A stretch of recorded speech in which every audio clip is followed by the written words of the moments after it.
Good morning, YouTube. I'm not going to be building anything in this video, but what I am going to do is I'm going to show you some of my storage solutions that I have incorporated into my garage renovation. Now, some of you may know I've been covering my walls in 1/2-inch pallet wood with a round over on it. That way it gives it a nice clean look. Now, all this stuff behind me right here in the last video was on pegboard that was over here. Pegboard's ugly. Nobody likes the way pegboard looks. So, I like the functionality of pegboard, but I don't like the fact every time you grab something, the damn pegs fall out of the board. And again, it's ugly. So what I've done is I have taken these screws and put them into my 1/2-inch wall coverings, and you can see they got a little tiny head on them, so they work great for stuff with little tiny holes or bigger holes. And if you put 2 of them, you can hang your hammers real nice, and you don't have the ugly pegboard look. And you get a nice organized wall to hang your stuff on. Now, I've also used those screws over here in this corner for all of my measuring tools. You can see I got everything hung up over here real nice and neat. It's all with those exact same screws. You can also see I have a 50-foot hose reel from Harbor Freight, and that can go all over my shop. I thought about buying the 25-footer, but with my shop being like 25 foot long, I thought I was going to be fighting it. So I went ahead and got the 50. That way I knew I'd never have to fight that hose reel again. Another thing that in my last video you may have noticed is I now have doors on the side of my toolbox. Yeah. And I put a shelf underneath of it so that I would be able to organize everything better down there. It's not a huge upgrade, but it does make it look a lot cleaner, and it does make it a lot easier to find stuff when I'm looking for it. They got magnets installed, and a latch, and the sides, I just used pallet board and some 1-inch screws and made everything look all nice and clean. You're not going to see the sides very much. And the back, as far as that goes, I just used a piece of reclaimed plywood that I had over there in my scrap corner. You never see the back anyway, so I'm not even going to bother showing you that. Now, I needed a place to store my trash bags, so I built a little holder. And because I have 1/2-inch pallet boards on my wall, I just screwed it right to the wall. I wanted to use French cleats, but I'm not a big fan of French cleats. And with all this beautiful pallet wood on the wall, who wants to hide it with a bunch of ugly French cleats? Okay, so I'm going to turn you over here to this corner, and I'm going to show you one of the coolest things I built.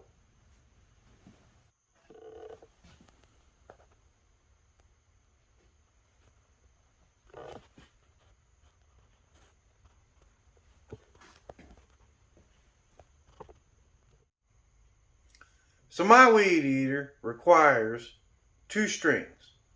It's not one of them ones you tap on the ground and it extends. I can't stand those ones.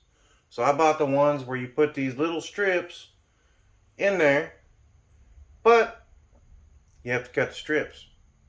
So the problem with that is, well, you have to cut them.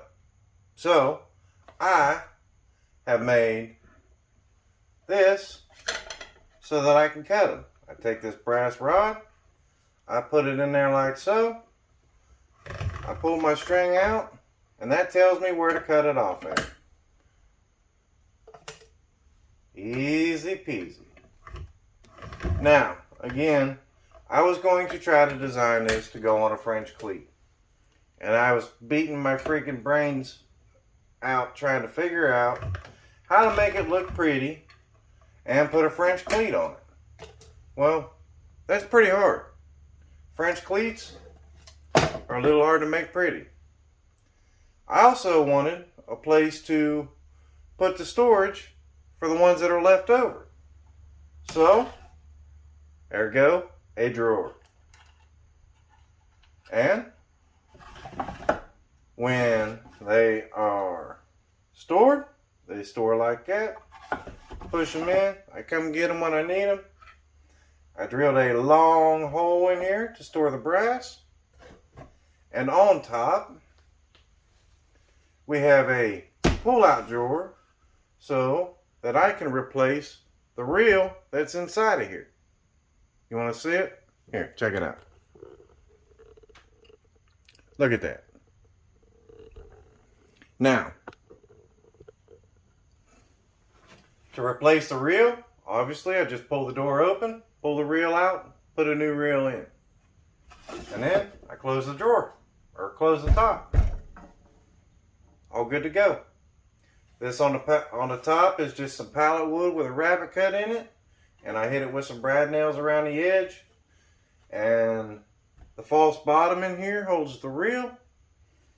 And it's got a dado and all the extra plywood.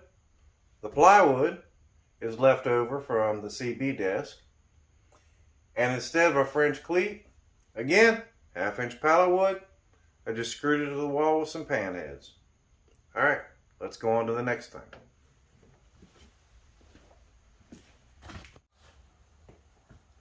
So this is the next thing. I just built this out of some pallet wood, and this holds my dado stack and all my insert plates for my table saw and the ones I took out of my miter saw. But it's a good place to store my insert plates. And I cut a angle on it. I don't even remember what angle it is. But I wanted to make sure it was steep enough that I could be able to stack as much stuff in there as possible. Because let's face it, woodworkers don't throw anything away. These, I could have thrown away. Because I don't need them. I have a 0 clearance plate in there now. I don't need those. And here are some more of those screws I was telling you about for the pegboard. They're holding my miter gauge and my table saw wrenches and the Ultimate Wonder Bar. And because they're 2.5 inches long, it can hold it in a good position. As to where if it was a short screw, it would have to look like this, which is kind of stupid in my opinion. So, with it being long, I can hang it like this, and it looks good. Alright, back to the other side. One of the things I wanted to mention was not all of this was done with screws. I got some picture hangers here holding some of my flat stuff and holding my razor blade. And it works out pretty well. Another thing I made was a cell phone holder. Not only does it hold cell phones, and there's a place for me to store my sunglasses when I'm not using my sunglasses. And because it's like this, I can run a charger up through there when my cell phone's going dead. This basket was designed for the pegboard, and I've gotten quite fond of this little basket. So I cut the pegboard loops off of it and screwed it right to the 1/2-inch pallet boards with some pan head screws. So you may wonder why I'm using pallet wood. Well, I think I pretty much explained it. I can put screws right into pallet wood. I can't do that with drywall. With drywall, I have to have anchors. And if I ever decide to move something, I have to fill the screw holes and remove the anchors. I don't want to do all that. And putting OSB up, OSB's ugly. Absolutely nobody likes the way OSB looks. And plywood, well, I know I have some seams where I'm doing it in sections, but they're hardly noticeable. Can you see the seams? Because there are 2 seams right behind me. I'm pretty sure they're in camera view. If not, here, let me show you. There's a seam right here. That was one section. And look, here's another seam. That's that section. So, they're not nearly as noticeable as the seams you would see in plywood. And I can decorate easier. Again, just panhead screws right into the 1/2-inch plywood. Can't beat it. So, that's all I have for y'all today. I'm going to go ahead and get started on the other half of my miter station. And we'll see how that goes.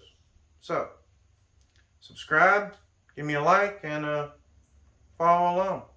See y'all later.